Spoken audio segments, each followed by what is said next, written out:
Bem, o sermão expositivo, ele tem suas ideias básicas extraídas de uma passagem ou de um texto mais longo, ao contrário do textual, né? Que é interpretado em relação a um assunto.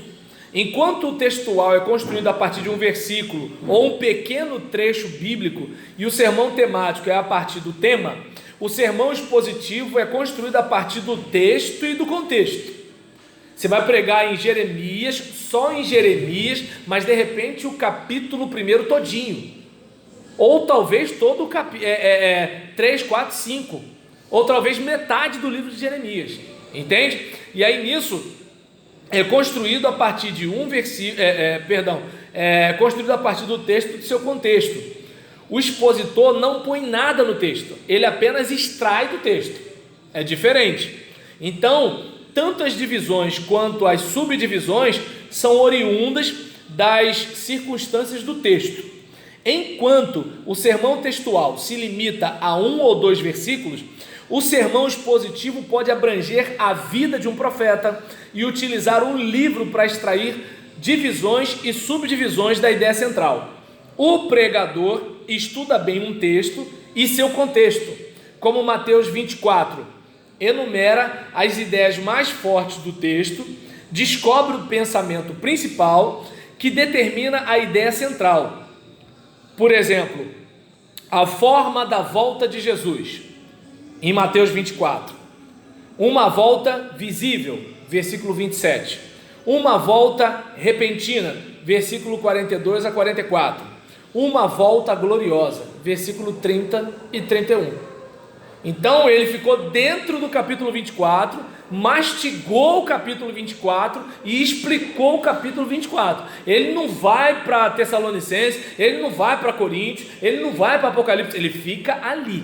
Ele pode até ir só em nível de ilustração, mas não em nível de comentário, extração, explicação e aplicação. Não sei se deu para entender o raciocínio aqui. Pela sua cara parece que não, Marcos.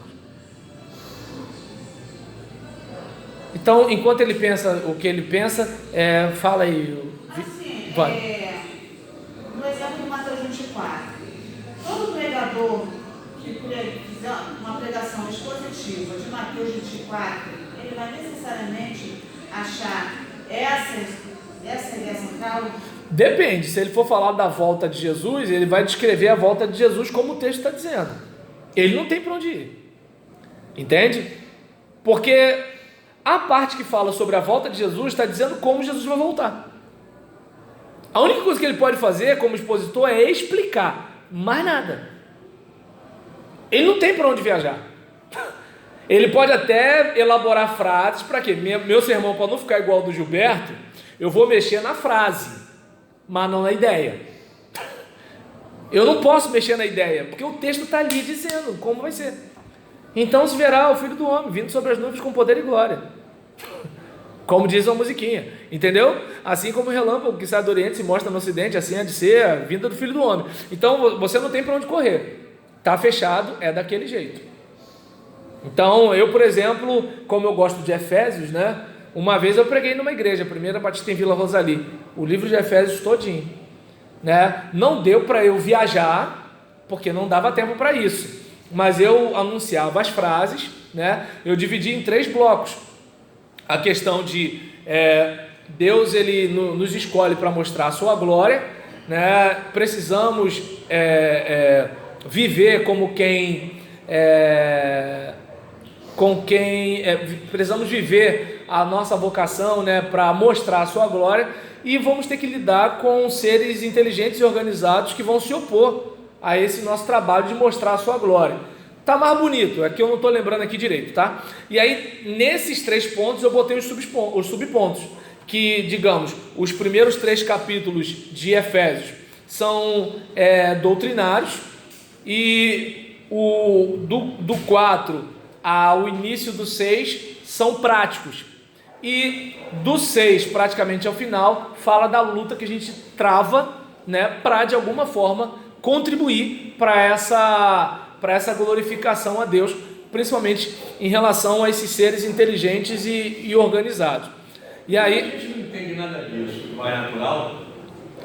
Quando a gente não entende, vai fazer o quê? É que nem o cara que sabe dirigir não passou na autoescola. Ele tá vendo escrito pare, mas ele tá pare. Ele vê o triângulo lá e vê o triângulo. E assim, ele vê a plaquinha amarela com um camarada com a pá e tá seguindo. Quando a gente não entende, tem que pesquisar, ver autores. Não, mas Desculpa, eu não entendi. quando a gente não tem essa informação nenhuma, nenhuma delas, Aham. né? Aí alguém virou para você, irmão, você pode pregar domingo? Amém. Aí eu Isso. pego um versículo, mas estudo o texto, no contexto, né? E vou e falo. Amém, glória a Eu não Deus. tenho conhecimento de nada disso. Como eu falo um pouco. Você conheceu, você Não tinha, enriquece. agora você já tem. Ele enriquece, mas você vai transmitir aquilo que você, que Deus falou no teu coração. A sua essência, meu Deus. Porque às vezes a gente pega, bota um monte de. Para caminhar, como você falou, vai aqui, vai ali, vai aqui e tal, que serve para a sua pregação. Mas você chega ali na hora de falar, às vezes não fala nada daquilo. Não pega nada do esboço. Tem duas situações aí. Tem aquela questão de Deus te dirigir e tem a questão de você perder o foco. Só Deus e você sabe. Isso aí eu não posso dizer. Eu sei quando Deus me dirige e eu sei quando eu perdi o foco.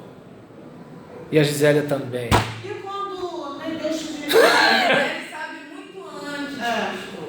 Ei, pastor, Estava inseguro, não estudou não, não sei o que lá, vai, fala. também acontece de nem Deus está te dirigindo, nem seu perdeu foco. Mas fez sua pregação e pegou. Eu não sei se vocês entendem, assim, a ideia não é dizer o jeito certo ou o jeito errado. A ideia é só dizer o seguinte, é o que acontece e que caminho vocês escolhem. Esse é o princípio do fim, né? Você. Não sei, aí é com vocês. Eu não sei se dá para entender. Eu estou aqui apresentando a possibilidade. E vocês decidem se vocês vão fazer uso delas, se não vão. Vocês, por exemplo, vão observar, acredito que com uma percepção um pouco mais aguçada em relação a algumas coisas, e vocês vão perceber quando vocês estão sendo mais temáticos, mais textuais ou mais expositivos. E vocês vão perceber, por exemplo, quando vocês estão sendo bíblicos mesmo, ou não, ou estão viajando, ou estão usando o texto a partir de uma intenção própria, que é o que algumas vezes a gente é tentado a fazer. Alguns sem conhecimento, aí beleza. Alguns com conhecimento. Esses aí Deus vai pegar eles. A gente pode fazer isso, não, está vendo uma coisa que está errada. Pô, legal se houvesse uma pregação no sentido de corrigir isso. Perfeito. Aí alguém pede, Marquinhos, dá para você pregar? Você está com essa... Tá perfeito. Tá acontecendo. Você está pregando contra uma coisa tangível. Tudo que vier na tua mão para fazer, faça com alegria. Perfeito. Você aceita esse desafio e vai nesse propósito fazer... Que Deus te use. Essa coisa. Amém. Se Deus, Aleluia. Se Deus dirigir, beleza, melhor ainda. Mas eu acho que o mais importante é o que Deus faz com o que você fez, né, na vida de cada um. Mas o que acontece é o seguinte, a parte do Deus faz com o que você fez, isso é o problema de Deus. A gente está aqui falando do seu problema, que Ele vai pedir contas a você um dia. É disso que a gente está falando. A parte de Deus... Não estou dizendo... Não, eu acabei... Com boa intenção para... Eu estou achando que eu não estou sabendo me explicar. O que acontece? Todas as horas que você falou, eu falei amém, aleluia, glória a Deus, eu concordo. Talvez eu não tenha me explicado bem. O que acontece aqui é que é o seguinte, por exemplo, digamos, Edna roubou banana na casa da Janaína. Aí você vai pregar contra furto. Você não está errada. O povo de hoje vai dizer que você está mandando indireta. Você não está errada. Você está pregando contra furto. Tem gente na igreja roubando. Tem que pregar contra furto? Sim. Ela está mandando indireta. Não interessa ser indireta. Tem que pregar. Você pregou, se ela não recebeu... Aí é problema dela. O que acontece? Olha só, na boa, eu não tenho muito estômago para esse negócio de dizer que o pregador está mandando indireta porque o irmãozinho fez um negócio errado. Tem que pregar sim. Que se dane se ele está chateado, tem que pregar contra o negócio. Só que o que acontece? A gente precisa diferenciar. A Bíblia realmente é contra a irmã roubar banana na casa da irmã, ou eu estou forçando um texto porque eu estou mordido com a irmã e estou dizendo que a Bíblia não diz. É isso que é o problema. Não é o que Então, você como é que acha. isso roubar na casa da banana na casa da irmã? Como é que é isso? O quê? Como é que é isso aí? Roubar banana na casa da irmã? Sei lá, só a irmã que rouba que vai saber. Não, você E tu ficou hoje, eu queria ter roubado antes, mas Eu podia falar. Foi uma suposição. Obrigado, Janaína. Sabe por quê? Quando a gente falou assim... Que bom que apesar de você ser tão jovem, consegue explicar isso pro senhor. Presta atenção, sabe o que eu falei isso aí? Ah. Quando era bem mais jovem, bem mais jovem. Eu vou banana. Roubar banana não era pecado. Aí a casa do meu, a casa que tinha Goiaba. do lado da minha casa, Ah. só tinha um pé de goiabeira. Uma goiaba. Uma goiabeira bonita, tá? Uma goiaba que era desse tamanho assim. Só que a madame lá deixava cair, acontecer, mas não dava nada a ninguém, mesmo que você pedisse. Né? E aí nisso, o espírito de Robin Hood. Aí, não era Robin Hood, eu estava pegando para dar para o dono, não era para mim. Né? O que eu fazia? Arrumei um bambu grande, Pescaria. fiz lá um alçapãozinho, e quando dava assim 2 horas da manhã, Meu Deus. 2 horas da manhã, Ô, mês. eu ia para cima de onde eu moro hoje, que é a minha casa, e ia lá e Pescava. Só as melhores. No caso, e ela não sabia. Hã? E ela não sabia. Não sabia. E a fruta era dela. Era. E não era sua. Não. Tá. Mas você fez isso antes ou depois da serpente falar com você? Olha que fruta bonita! Olha a mãe, Agora, por que ela não pode pegar banana? Você pode pegar. é goiaba?